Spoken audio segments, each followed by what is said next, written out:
से आज हम लोग अपने बहुत ही ईश्वर भक्त महर्षि दयानंद और आर्य समाज के लिए समर्पित संसार की यात्रा को चलाते हुए अध्यात्म यात्रा पर चलने वाले हमारे आदरणीय पंडित शिव शंकर जी, जो आज इस दुनिया में नहीं हैं तो इसी दुनिया में, लेकिन जिस शरीर में वो हमारे सामने थे वर्तमान में उस शरीर में नहीं है, लेकिन किसी न किसी धर्मात्मा परिवार में उनका जन्म हुआ होगा और शिक्षा दीक्षा भी उनकी अच्छी चल रही होगी, क्योंकि उन्होंने उत्तम कर्म किए थे। मनुष्य जैसा कर्म करता है उसी का फल उसे आने वाले समय में मिलता है। आज हम इस अवसर पर कुछ महत्वपूर्ण चिंतन करेंगे।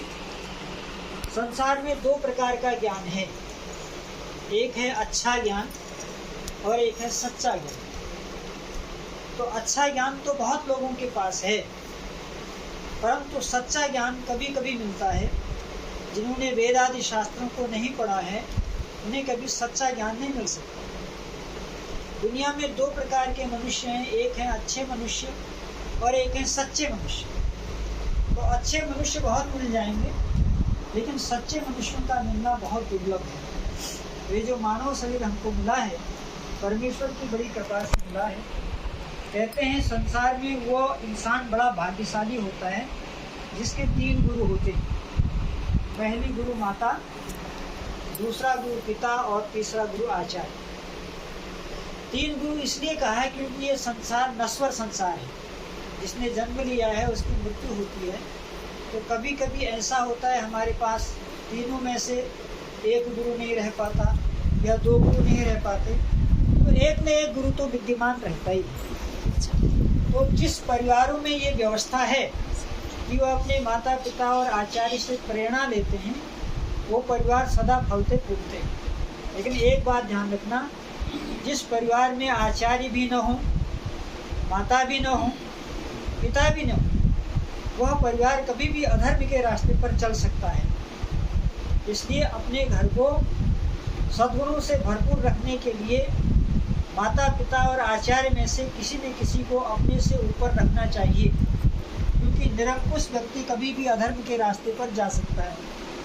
तो आज आपने, ये आपकी तीसरी पीढ़ी चल रही है। पहली पीढ़ी में परमानंद दुबे जी जो आपके बाबा कहलाते थे वो थे। दूसरी पीढ़ी में शिव शंकर जी ने बहुत ही धार्मिकता के साथ अपने पिताजी के पदचिन्हों का अनुकरण किया। और आज मैं यहाँ आया हूँ, मुझे ऐसा लग रहा है कि ये तीसरी पीढ़ी भी इस परंपरा को आगे बढ़ाएगी और तभी अपने पूर्वजों के प्रति सच्ची श्रद्धांजलि होगी। देखें, मृत्यु जो होता है ना, मृत्यु ये एक शाश्वत है। जो व्यक्ति हमारे बीच में से चला जाता है वो हमें कहीं न कहीं शिक्षा दे के जाता है। देखो, मैं तो चला गया हूँ, तुम्हें भी आना है। और इसलिए हमारा आना और जाना इतना अच्छा हो कि उसमें किसी प्रकार से हमें कोई दुख न हो, कोई कष्ट न हो, कोई तकलीफ न हो। इसका विशेष ध्यान रखना चाहिए। आपको हमेशा ये ध्यान रखें कि ये जो जीवन दो चीजों से मिलके बना है, एक है आत्मा, दूसरा है शरीर। जब मृत्यु होती है तो आत्मा की मृत्यु नहीं होती, शरीर की मृत्यु होती है। और शरीर की मृत्यु इसलिए होती है क्योंकि शरीर पंचभूतों से बना है, आकाश, अग्नि, जल, वायु और पृथ्वी। तो ये जल, आकाश, जल, वायु, पृथ्वी जब धीरे धीरे कम होने लगते हैं, बिखर जाते हैं, तो शरीर छूट जाता है। लेकिन इसके अंदर रहने वाली जो आत्मा है वो अजर, अमर और अविनाशी है। इसलिए मृत्यु परिवर्तन का नाम है और परिवर्तन शरीर का है। अब प्रश्न उठता है कि मृत्यु के बाद मनुष्य को दुख क्यों होता है? तो शास्त्र कहते हैं दुख के दो स्तर हैं। एक होता है सच्चा दुख और दूसरा होता है मोह। जो सच्चा दुख होता है वो किसी के बिछड़ने पर 1 दिन, 2 दिन, 4 दिन, 5 दिन, महीना, 2 महीना, साल भर तक सच्चा होता है। लेकिन उसके बाद भी अगर मनुष्य दुखी हो रहा है तो फिर वो मोह में परिवर्तित हो जाता है, फिर उसको मोह कहते हैं। तो इसलिए दुखी होना कोई बुरी बात नहीं है, लेकिन उस दुख को हम इतना लंबा न बढ़ाएं कि वो मोह का रूप धारण कर ले, क्योंकि हमें भी इसी जीवन में आगे यात्रा इसी तरह से करती रहनी चाहिए। तो निरंतर अपनी आत्मा का ध्यान रखते हुए उसका विकास करना चाहिए। महर्षि पतंजलि ने कहा है कि दुखों के 3 स्तर होते हैं। एक होता है जो दुख बीत गया, दूसरा होता है जो दुख इस समय चल रहा है, और एक दुख होता है जो आने वाला है। तो महर्षि पतंजलि कहते हैं जो दुख बीत गया उसके लिए रोना मूर्खता है, क्योंकि उससे कुछ हासिल होने वाला नहीं है। फिर वो कहते हैं जो दुख इस समय तुम्हारे साथ चल रहा है ये भी थोड़ी देर में खत्म हो जाएगा, क्योंकि कोई भी दुख सदा नहीं रहता। वर्तमान में जो दुख है ये भी थोड़ी देर में चले जाएगा, 2 दिन में, 4 दिन में, 2 साल में ये भी चला जाएगा। इसलिए इसकी भी चिंता नहीं करते। जो दुख बीत गया उसकी भी चिंता मत करो, और जिस दुख को भोग रहे हैं उसकी भी चिंता मत करो, क्योंकि नष्ट होने वाला है। फिर आगे कहते हैं हे दुखम अनागतम, लेकिन जो आने वाला दुख है उस पर सारा ध्यान, सारी ताकत उस पर लगाओ कि भविष्य में कोई दुख ना आने पाए, न शारीरिक स्तर पर, न मानसिक स्तर पर, और न आत्मिक स्तर पर। तो जो दुख हमें ना आए उसके लिए हमें सावधान रहना है। तो सावधानी का क्या काम है? पहला काम है शरीर। प्रातःकाल जल्दी उठना, कुछ स्नान करना, कुछ व्यायाम करना, इससे शरीर हमारा स्वस्थ रहेगा। अच्छे पदार्थों का भक्षण करना। उसके बाद है मानसिक दुख। तो मानसिक दुख दूर होता है मेडिटेशन से। हम उसमें कुछ ध्यान करें, 5 मिनट, 10 मिनट, सबको ध्यान करना चाहिए, चाहे स्त्री हो, चाहे पुरुष हो, चाहे बच्चे हों। छोटे छोटे बच्चे 5 मिनट ध्यान करेंगे गायत्री मंत्र का तो उनकी ब्रेन पावर बढ़ेगी, उनकी मस्तिष्क की क्षमता बढ़ेगी। जो बच्चे पढ़ने में कमजोर होते हैं, अगर वो मेडिटेशन 5 मिनट कर ले प्रतिदिन तो उनको किसी मल्टी विटामिन को खाने की आवश्यकता नहीं पड़ेगी।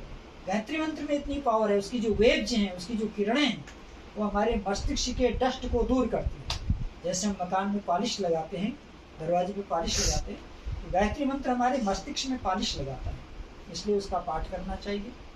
और अगर आयु 50-60 साल से ऊपर के लोग गायत्री मंत्र का जाप करते हैं तो उनको जीवन में शांति मिलती है, क्योंकि 50 के बाद मनुष्य शांति की ओर भागता है। मनुष्य का जीवन 100 भागों में, 100 वर्ष में बटा हुआ है। आज का इंसान क्या करता है? 25 वर्ष तक खूब पढ़ाई करता है, 25 वर्ष तक खूब पढ़ाई करता है, और फिर 25 से 50 तक क्या करता है? खूब कमाई करता है। जो पढ़ा है 25 साल में उससे अर्निंग करता है, तो 50 तक वो खूब कमाई करता है। 25 तक खूब पढ़ाई, 50 तक खूब कमाई करता है, और फिर 50 से लेकर के 75 तक दवाई करता है। क्या करता है? दवाई करता है। क्योंकि 50 के बाद रोग आ जाते हैं बिना बुलाए, आपको बुलाना नहीं पड़ता है रोग को, अपने आप। कहीं घुटना दर्द कर रहा है, कहीं कमर दर्द कर रहा है, कहीं सर दर्द कर रहा है, तो शास्त्र कहता है जो 25 में कमाए हो अब वो दवा में लगाओ। तो 25 तक पढ़ाई, 50 तक कमाई, 75 तक दवाई। 75 के बाद कुछ होश आई, 75 के बाद कुछ होश आई, तब तक परमात्मा ने कान में कहा चल मेरे भाई। इसलिए मनुष्य को समय को देखते रहते हुए धन के साथ धर्म को भी साथ देना चाहिए। केवल धन ही धन आपके पास आएगा, अगर धर्म नहीं आएगा तो वो धन आपको विषय भोगों की ओर ले जाएगा। फिर आप कंपटीशन में लग जाओगी। आज 2 मंजिला बनाना है, फिर 4 मंजिला बनाना है, फिर 4 गाड़ियां खरीदनी है, फिर 5 प्लॉट खरीदने हैं। उसी दुनियादारी की होड़ में एक दिन आप सारी प्रॉपर्टी छोड़ के दुनिया से चले जाएंगे, और भोगने वाले कौन भोगेंगे उसका कोई अता पता नहीं है। तो इसलिए धन कमाओ, बहुत धन कमाओ, लेकिन उसमें धर्म की पॉलिश जरूर लगाओ। धर्म के साथ धन होता रहेगा तो जीवन सुंदर होगा। तो धर्म क्या है? समय समय पर यज्ञ करना, सत्संग करना, संस्कारों को करते रहना। कभी बच्चों के संस्कार आ रहे हैं, मुंडन संस्कार आ रहे हैं, चूड़ाकरण संस्कार आ रहे हैं, जनेऊ संस्कार आ रहे हैं, नामकरण संस्कार आ रहे हैं। कभी संस्कारों को करो, कभी पिताजी की, माताजी की पुण्यतिथियों पर काम करो, या कभी होली है, दीपावली है, विजयादशमी है, रक्षाबंधन है, ऐसे धार्मिक प्रवृत्ति पर घर में विद्वानों को बुलाओ, यज्ञ सत्संग करो, पूर्वजों का भी आशीर्वाद मिलेगा और परमात्मा की कृपा मिलेगी। तो आइए हम सब लोग 2 मिनट मौन रखते हैं और उस दिवंगत आत्मा को जो हमारे बीच में नहीं है उसके लिए परमात्मा से प्रार्थना करते हैं। वो जहाँ कहीं भी हो उनका आशीर्वाद उनके बच्चों को मिलता रहे और वो अपने जीवन को भी उन्नति की ओर चलें। ओम शांति। आइए 2 मिनट